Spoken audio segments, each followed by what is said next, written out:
divonis 3,5 tahun penjara. KPK pertimbangkan banding atas putusan Hasto Kristianto.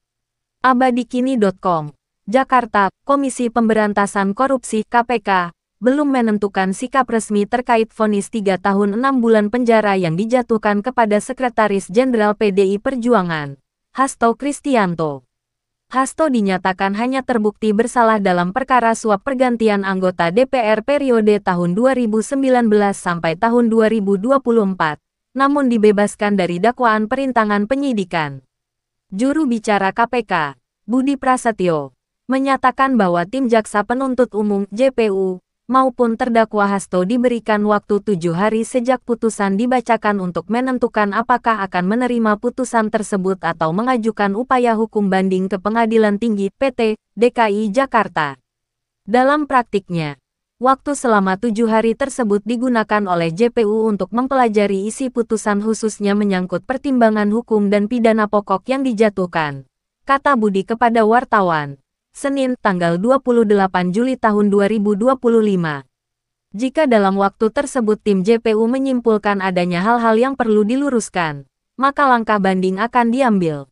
Sebaliknya, jika putusan dinilai telah sesuai dengan tuntutan, JPU tidak akan mengajukan banding. Hasto bebas dari dakwaan perintangan penyidikan, terbukti suap KPU. Majelis Hakim Pengadilan Tindak Pidana Korupsi Tipikor pada Pengadilan Negeri Jakarta Pusat menyatakan bahwa Hasto tidak terbukti melakukan perintangan penyidikan perkara Harun Masiku, sehingga dibebaskan dari dakwaan ke-1. Namun, terkait kasus suap, Majelis Hakim menyatakan Hasto terbukti secara sah dan meyakinkan bersalah melakukan tindak pidana turut serta melakukan tindak pidana korupsi berupa pemberian suap secara bersama-sama dan berlanjut, sebagaimana dalam dakwaan kedua alternatif pertama.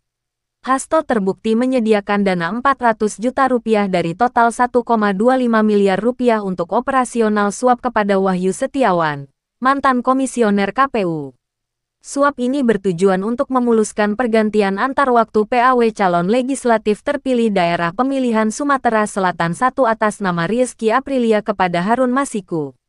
Menjatuhkan pidana kepada terdakwa Hasto Kristianto dengan pidana penjara selama 3 tahun dan 6 bulan, kata Hakim Ketua, Rios Rahmanto, pada Jumat tanggal 25 Juli tahun 2025. Selain pidana penjara, Majelis Hakim juga menjatuhkan pidana denda sebesar 250 juta rupiah subsidiar 3 bulan kurungan. Menetapkan masa penangkapan dan penahanan yang dijalankan terdakwa dikurangi. Menetapkan terdakwa tetap ditahan, pungkas Hakim Ketua Rios. Vonis ini lebih ringan dari tuntutan tim JPU KPK yang sebelumnya menuntut Hasto dipidana penjara selama 7 tahun dan denda 600 juta rupiah subsidiar 6 bulan kurungan. Detail dakwaan awal terhadap Hasto. Dalam surat dakwaan, Hasto didakwa melakukan perbuatan mencegah, merintangi, atau menggagalkan secara langsung atau tidak langsung penyidikan terhadap tersangka Harun Masiku. Perintangan ini dilakukan dengan memerintahkan Harun Masiku melalui Nur Hasan untuk merendam telepon genggam milik Harun Masiku ke dalam air setelah operasi tangkap tangan KPK terhadap Wahyu Setiawan. Selain itu, Hasto juga memerintahkan Kusnadi untuk menenggelamkan telepon genggam sebagai antisipasi upaya paksa oleh penyidik KPK saat pemeriksaan sebagai saksi pada tanggal 10 Juni tahun 2024. Perbuatan Hasto ini dianggap menghambat penyidikan atas nama tersangka Harun Masiku. Atas perbuatan tersebut, Hasto Kristianto didakwa dengan dakwaan ke-1 pasal 21 UU 31 tahun 1999 junto UU 20 tahun 2001 tentang pemberantasan tipikor junto pasal 65 ayat 1 KUHP. Selanjutnya, Hasto juga didakwa bersama-sama Doni Tri Istiqomah, Saiful Bahri, dan Harun Masiku, telah memberikan uang sebesar 57.350 dolar Singapura atau setara 600 juta rupiah kepada Wahyu Setiawan. Tujuan pemberian uang ini adalah agar Wahyu Setiawan mengupayakan persetujuan KPU atas permohonan PAW calon legislatif terpilih atas nama Rizky Aprilia kepada Harun Masiku.